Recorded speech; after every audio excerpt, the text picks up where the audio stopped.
He looks like the guy you got. Like, don't worry, I got a guy. Absolutely. He looks like the. So when he was hosting Jeopardy, by the way, I thought he was really good on Jeopardy. Yeah, that could be a future career thing. Absolutely. Yeah, he looked good. I thought, he's just like, he's all haggard and, no, I mean, but Aaron has always been mercurial. So. Hey, what's going on, everybody? Welcome into Monkey Knife Fight Live, Monday Night Football Edition. I'm Dan Watkins. Every Monday, we are joined by Joe Dolan of Fantasy Points. Joe, what's going on, man? Week 2, almost in the books. How you feeling after 2 weekends of football? Not nearly as good as I felt after week 1, but that's to be expected. So I think what you need to do is, like, week 1's overreaction week, right? Absolutely. In a way, I almost feel like week 2 is also an overreaction week, because now let's use an extreme example. Let's use the New Orleans Saints. Look at their 2 game scripts. Extreme positive, extreme negative. They've thrown like 42 passes through 2 games. I still don't know what that team is, but I think for most of the teams, we're at least able to take some sort of average or like reduce the fraction and figure out, like, all right, week 1 they were maybe bad, week 2 they were pretty good. Let's mix it a little bit. There's still a couple of teams though that I feel like we don't really know about. The problem yesterday, I think, was the 1 p.m. slate. Like I think the unders were 7-2. It was just a bad football. There was teams who won who didn't play all that well. Teams coming off of week 1 riding high or riding low, and say we had a week 1 win. Let's just calm down and take it week by week. Or teams who were 0-1 in week 1 were like, we have got to win. We have got to win. So yeah, I feel like we're getting a better grasp, but I don't think we know really until like the first month of the season is over, where like we can really say this team is this.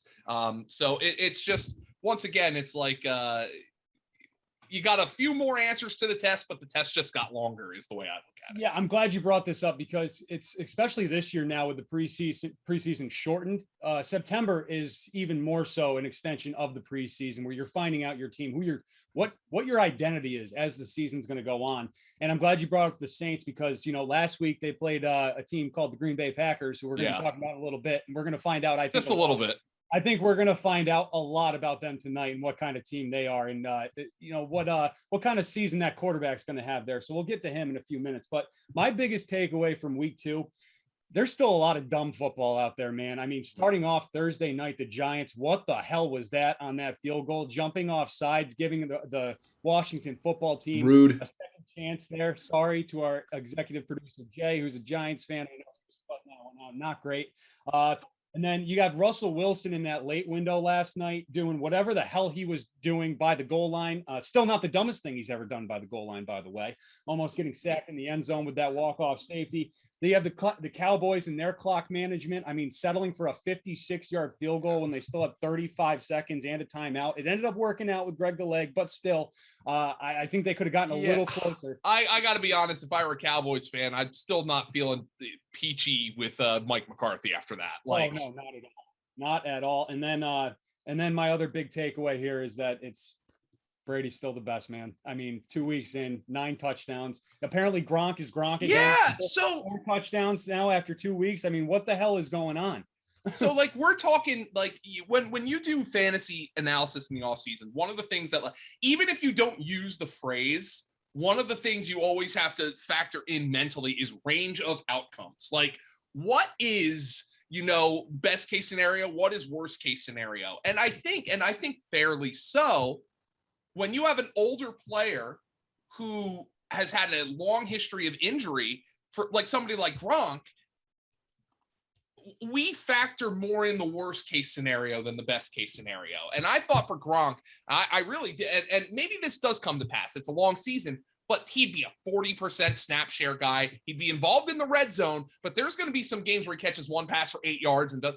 The guy's out there, he looks like 2014 Gronk out there right now. He's playing 80% of the snaps. I mean, that is one guy I missed on. I'll totally admit that. No, you hear it. You hear it every season, right? The start of the year, you got that for the first weekend. You know, the announcers, the commentators, are like, oh, you know, when we talked to him in our pre-game meeting, he said he's in the, you know, feeling as good as he's felt in years and all that. And you're like, okay, sure, whatever. How many times have I heard that? Right. Yeah, right. And then it turns out with Gronk, no, he's serious. That Florida medicine, whatever's going on down there in Florida, is working out for Gronk and Brady, and they still look like, well, Tom Brady and Rob Gronkowski, one of the greatest duos of all time. And speaking of great duos, there is a good one in Green Bay that did not get going last week. Hopefully they do this week.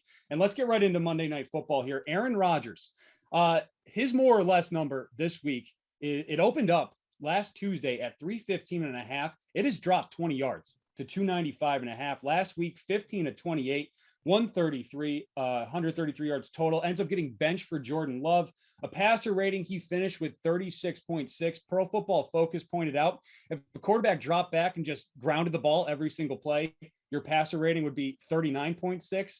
Not that we know what passer rating, quarterback rating, what any of these things mean. I don't know what they mean. I think they're just, you know, just made up numbers, but whatever. I think you can take something from them.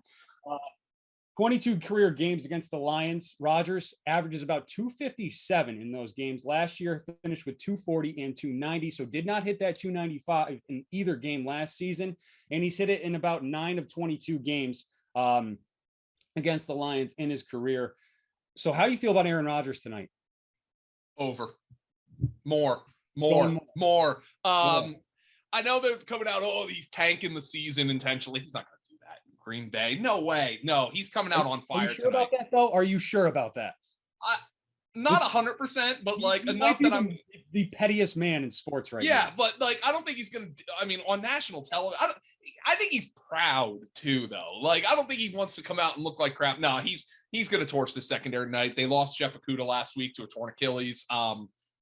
Rodgers, Adams, Valdez-Scantling, man, 8 targets last week. I know like the usage was crap. You know, I mean the game script was crap, but who cares? No, I'm going over on Aaron Rodgers in this. I think he's going to come out on fire in this one.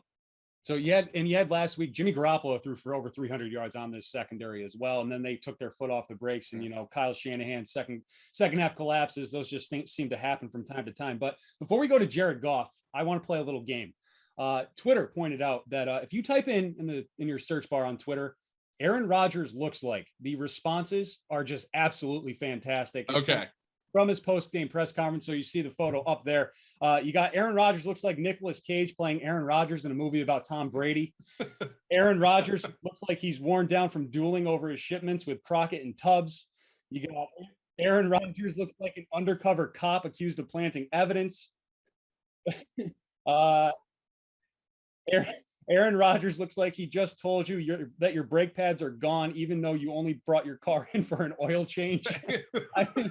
I mean, what is going on with this guy, man? I think we're going to get a wellness check on Aaron Rodgers tonight. So what is going on? Here's what he looks like to me. He looks like one of those guys who, when you say, I got a guy, he looks like the guy you got. You know, like, don't worry, I got a guy. Absolutely. He looks like So when he was hosting Jeopardy, by the way, I thought he was really good on Jeopardy. Yeah, that could be a future career thing. Absolutely. Yeah, he looked good. I thought, you know, he's just like, he's all haggard and, you know, no, I mean, but Aaron has always been mercurial. So, no, I think he's going to come out. You know what I love? I'll give Aaron Rodgers this credit, because when you look before the season at the Monday Night Football, you know, and I remember looking at the primetime matchups for this week heading into the season. And I'm like, oh my God, we got to deal with the Giants against the team on Thursday night in week 2. And then we got the Lions and the Packers. Now, because of what happened last week, everybody wants to, not that people weren't going to watch anyway, but everybody wants to see what's going on with Rodgers. At least he's given us this storyline here for us to follow. So I'll give Aaron Rodgers a lot of credit for that, because it's a consequential game right now. He's basically his own TV show. I mean, just tuning in to see what he's going to do each week. But as you brought up with some of the primetime games, I mean, 4 of 5 so far have been just absolutely fantastic, outside of that Bears-Rams Sunday night snooze fest last week. Yeah. But anyways, moving on, Jared Goff, 38 of 57 last week, finished with 338. A lot of those were in garbage time as the Lions made that huge comeback to, scare everyone, including myself, that had San Fran in their survivor pool week 1, almost give us a heart attack. But that number this week, 258 and a half. So 24 of those completions last week were to tight ends and running backs. I don't even know who the wide receivers are in Detroit. I mean, I'm sure you can probably fill us in a little bit, but those big name guys, Kenny Golladay, Marvin Jones, they're gone. Goff has hit 258.5 in 8 of 16 regular season games last year, and then that game last week as well. So the Packers defense, they're giving up about 220 yards per game. Jameis threw for 5 touchdowns last week, but only had 148 yards against this defense. How are you feeling about Jared Goff tonight? I think I'm going with more on this one as well.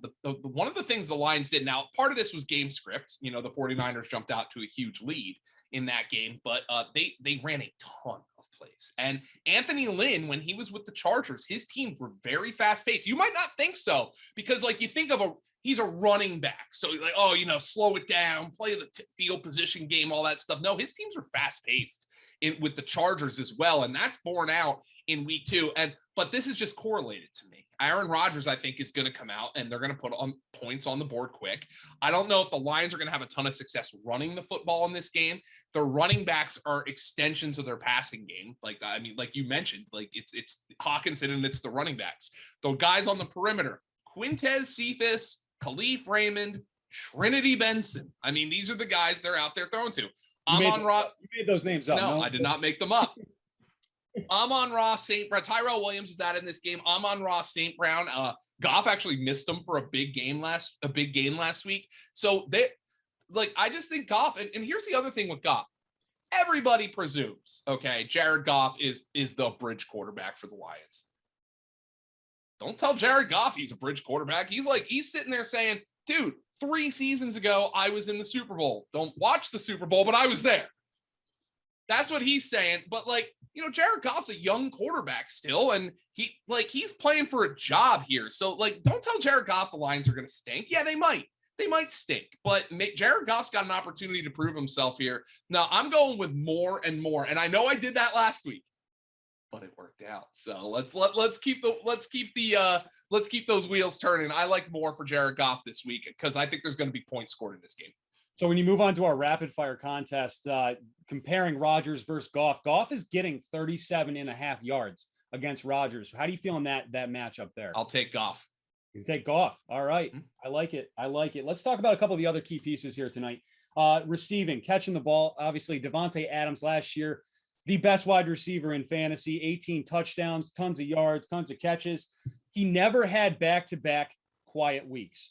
Last week, 5 catches, about 100 or about 56 yards, somewhere in there. How do you feel about Adams tonight? Is he going to explode? Well, when you compare Davante Adams to the rest of the Packers, he was the only Packer in a PPR fantasy league last year to get 10 to get 10 fantasy points. Correlate that to the fact that I think Aaron Rodgers is going up and over this number. I don't think 10 for 120 is out of the question for Davante Adams in this game. You know what? With Adams too, if he's on early, he's going to explode. It's not going to be a thing with Adams he's got that 90.5 for his more or less, or did it bump up a little bit? 92 and a half now. So it bumped up a little bit overnight. You're not going to sweat that out where it's not like he's going to be at 77 yards in the fourth quarter and you're waiting. If he's going to hit that 92 and a half, you're going to know early on. It might be like he catches 4 for 50 on the first drive and you're like, all right, here we go. Yeah. I had Jacoby Myers more yesterday and that didn't work out. So because he got 4 passes on the first drive and then didn't catch one the rest of the way. But no, Aaron Rodgers, I think Davante Adams, remember, this is a guy playing for a new contract. So this is a guy who, look, if he hit the open market, he's making a ton of money anyway, but this is a guy who kind of is viewing this maybe the last dance for Aaron Rodgers and Davante Adams. These guys don't want to waste a season of their careers. At least Adams doesn't. You say Rodgers might be tanking, the Packers just to raise a couple middle fingers at him. Davante Adams isn't doing that. He's got a lot of football left in him. So, no, I think Davante Adams is going more than the 92 and a half.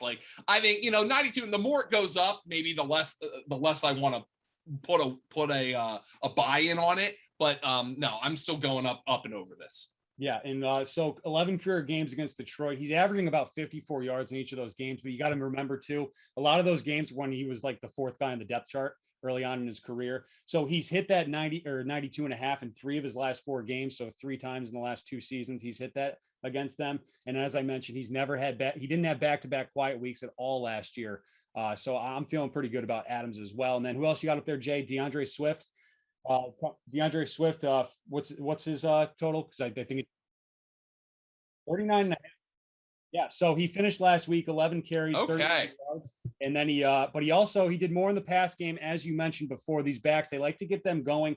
8 catches, 65 yards, and a touchdown last week. He was over 45 and a half last year in 5 of 13 games. But you got to remember with him, Jamal Williams is in that backfield as well. Maybe a little bit of a revenge game for him tonight back at Lambeau. He did speak to the media last week, compared himself to that ex-girlfriend that nobody wants anymore. So it seems like Jamal Williams has a little bit of a chip on his shoulder tonight as well. How do you feel about DeAndre Swift carrying the ball? I almost feel like it's a guarantee Jamal Williams is getting the ball in the first play for the Lions in some way, shape, or form. I'm going less for DeAndre Swift in this game. That doesn't mean I don't like him for fantasy, because I think, with Jared Goff, I like him more. DeAndre Swift, I think, is going to be contributing in the passing game. But I think when they run the football, I think it's going to be Jamal Williams in this game. So I'm going less on DeAndre Swift at this number. I just think his receiving is what's going to make him appealing for fantasy this year. And I think based on the way that I feel like this game's going to go, I think the receiving production is what he's going to need. Absolutely, yeah. I think it's going to be a lot of passes catches out of the backfield for Swift and Williams as well. So we'll see about that. And then on the other side, you got Aaron Jones, the touchdown vulture from a couple of years ago. His number this week, I believe, is 77 and a half for Aaron Jones. 5 carries for just 9 yards last week. The Packers were just a complete disaster. So I think we're just going to throw out last week. I'm throwing last week out to burn the tape game. It's, and I likened it to what happened last year when Green Bay went down to Tampa and got blasted by Tampa. Aaron Rodgers apparently has a bad record in Florida, by the way, just to throw that out there. And that game was in Jacksonville last week, remember, against New Orleans because of the hurricane. Yep. So there was also what was it 2 years ago where they went into Jacksonville in week 1 and it was like a 3-point win. Yeah, they struggled in Florida. Has not. He has struggled in Florida. I'm going to go less on Aaron Jones's rushing yards. I think I'm going to tell you why, because I think if Green Bay comes out to the lead, one of the big problems with week 1 is we didn't really get to see what their backfield rotation was in an ideal or even a normal game script. Like what we spent all offseason speculating, hey, is that AJ Dillon going to be the closer? Are they going to give last week they were scrambling for anything that worked. So I don't think you could take anything away from that with the backfield rotation. But if I think Green Bay builds a lead here, I wouldn't be shocked to see AJ Dillon be the guy in there closing the game. Doesn't mean Aaron Jones won't catch passes. Doesn't mean Aaron Jones won't be involved at the goal line. I just think that the rushing yard total here, a little bit high for my taste. So since becoming the lead guy in 2019, 4 games for Jones against the Lions, finishing those games with rushing yardage totals of 47, 100, 168, and 69. So he's hit more than that number in 2 of the 4. But he hit more than that 75 and a half, just 5 of 14 games last year, but he did come on strong at the end. So we'll see here if he can get it going as well. And then last guy I want to talk about is TJ Hockenson, who seems to be taking that next step up. I want to say into that, not quite the top tier of tight ends, but into that second, that B+ B range tier of tight ends. He had a good week last week, 8 catches, 97 yards, and a touchdown. His number 60.5. Is that still it? It is 60.5. All these numbers changed on me overnight since more.